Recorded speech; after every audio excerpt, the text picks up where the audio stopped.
আসসালামু আলাইকুম। কেমন আছেন সবাই? আশা করি ভালো আছেন। দেখতেই তো পারতেছেন আজকে দেখেই বুঝে ফেলছেন আজকে কি হবে, কি বানাবো। তার জন্য ১ম এই আপনাদের দেখাইছি কি বানাবো। আমার মতো যারা শুটকি লাভার আছেন বা ভর্তা প্রেমী আছেন, এই ভিডিওটা তাদের জন্য।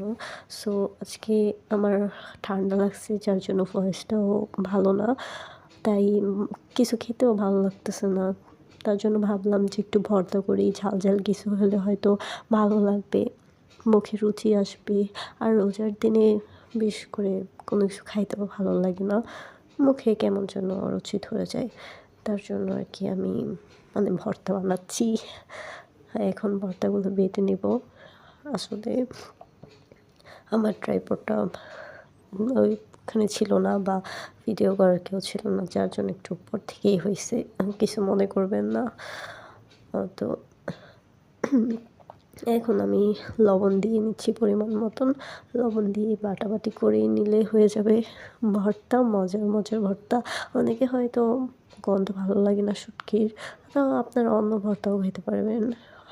এমনি আছে না যে নরমালি একটু ঝাল, ঝাল কিছু বাটলেই ভালো লাগে। আমার মনে হয় যে মরিচ, তারপর পেঁয়াজ, রসুন দিয়ে একটু লবণ দিয়ে ডলা দিয়ে খাইলেও মনে হয় অনেকগুলো ভাত খাওয়া যায়।